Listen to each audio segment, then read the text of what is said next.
Hello, everybody. My name is Ruben Aguilar. Today starts Hemingway Week. Welcome to the show.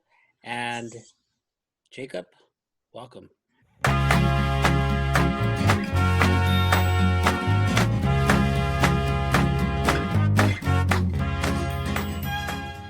Hey, Rube. Good to be here. Today, I thought we would start a celebration of Ernest Hemingway. We discussed this, and why not start with The Old Man and the Sea? The Old Man and the Sea, written in 1952, and won the Pulitzer Prize, the Nobel Prize.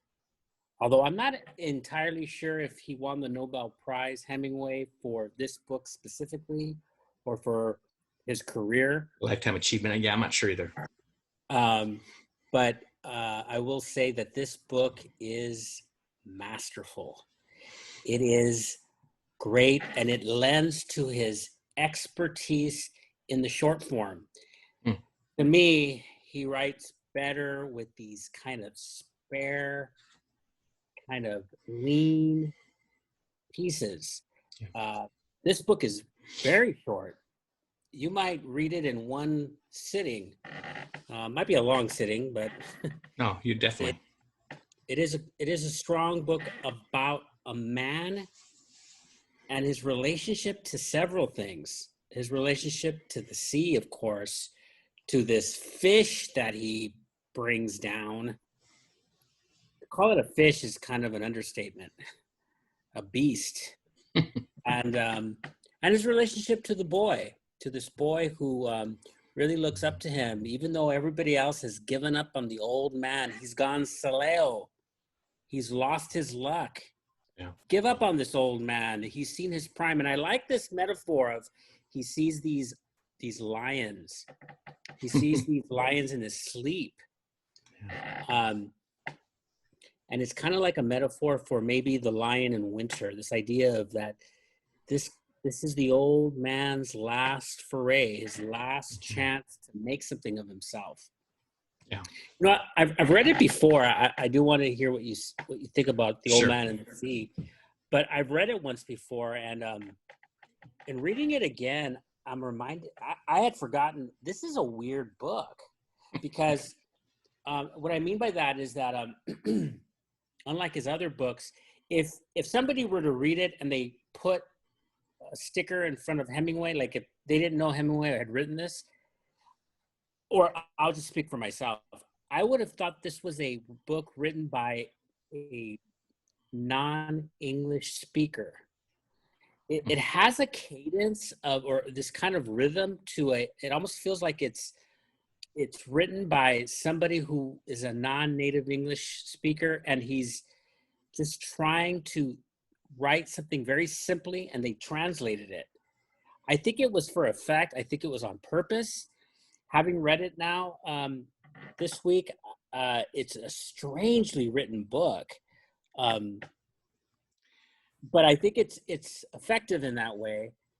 Thought it was great. I have more to say about it, and I do want to quote from it, but what did you think? Yeah, it's funny, Ruben, I've read a lot of Hemingway, and I'm trying to remember why, and maybe I just got into it at the end of high school, early college, but I've never read this one, The Old Man and the Sea. I never read it. So it was just a lot of fun. You said it was a short book, but you know what? When you mentioned that the main character Santiago, it kind of reads like it's maybe it's just a second language. Well, I think it's because he's from Cuba, right? And the way he talks, it has that he has that cadence, right? How he's speaking, and it's a rhythm, and to me it's like poetry. There's a few I want to share a few lines, because I think the whole book is just a bunch of great lines. I mean, great quotes you could share with people. And the part I really liked, Ruben, with this book, like I said, I really enjoyed it, was that he was a fan of Joe Dimaggio. And there is some connections to Joe Dimaggio throughout the book. Santiago, as you shared, he is an older fisherman who has had some bad streaks. And this latest streak, I think he's been out of 83 days or so. He hasn't caught any fish. And Dimaggio, he had some great streaks, 56, hitting streak, right? And he was a great hitter. And of course, Santiago loved that guy. And I think there was some components there, because later on he beats up some sharks, right, with his paddle, and he kills them. And I think, what do you think, Ruben? I mean, I think there's something to that, where and he doesn't see himself as the great Dimaggio, he calls him, but I think he does, get his spirit there, right, once in a while. I'm not sure if you agree with that. There are several moments in this story in which our main character, Santiago, the old man, mm-hmm. is forced to deal with the sea in some way. Mm-hmm. We see him taking down this fish, and it's taken him hours, across maybe even days, to really bring in this fish that starts to carry him and his boat. It's so big. Yeah. It's a marlin, right? Yeah. It's a marlin, and so there's a moment. So you mentioned Dimaggio. He has a love for baseball. Yeah. So there's this kind of story underneath the story where mm-hmm. he tells the boy about his love for baseball, the Grande Ligas. He's talking about the Major League Baseball in his own way. Yeah. But telling the boy when they're on land is one thing, but when when this old man by himself is out to sea trying to bring in this fish, he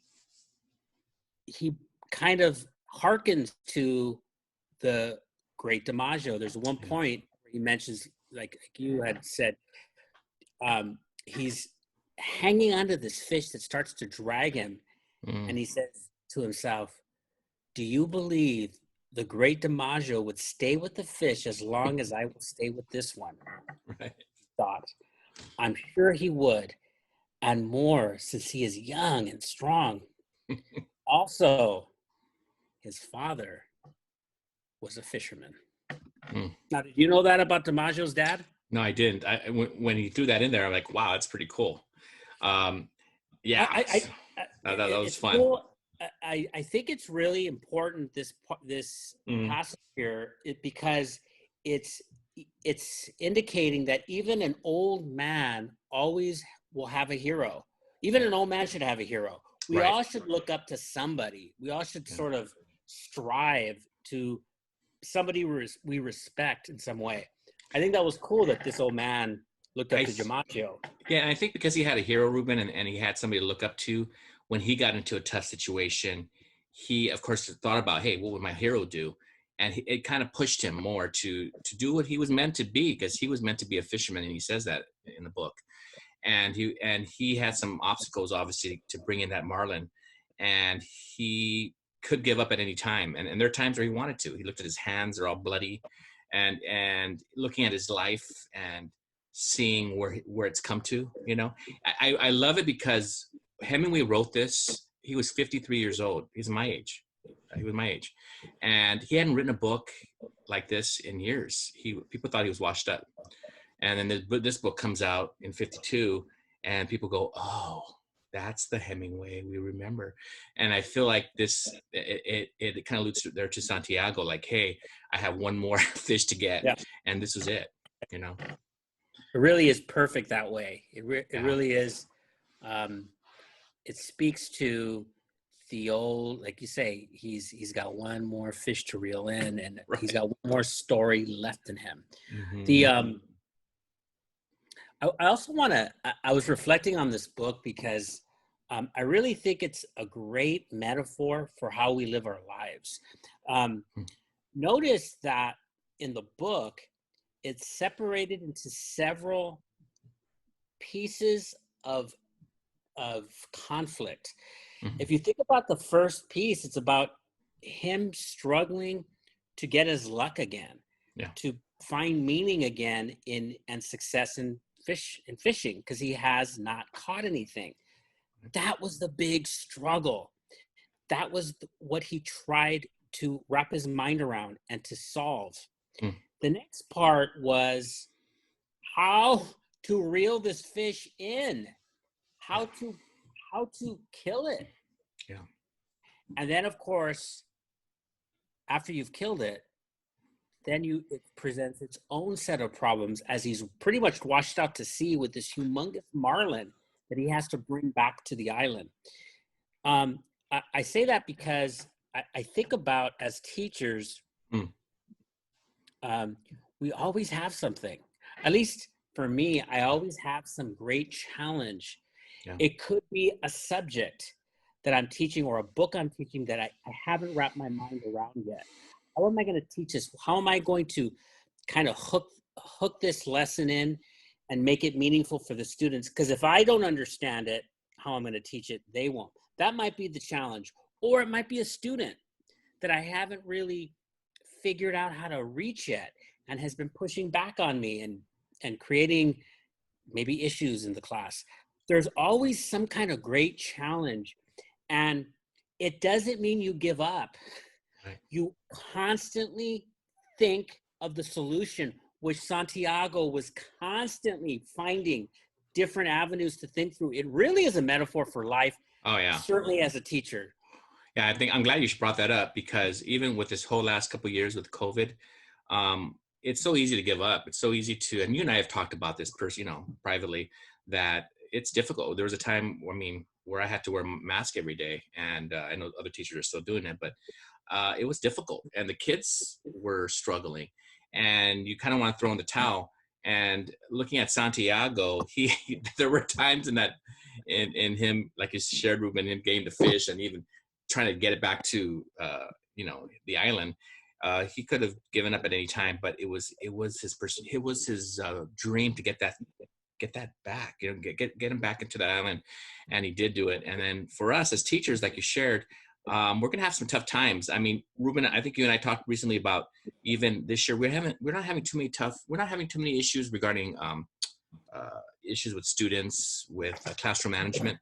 And there could be a lot of different reasons. One of them, it could be maybe we're a little more experienced, but it could also be, well, there's not a lot of reasons, but one for sure, we've been in the classroom for a while, so we're like that old fisherman, right?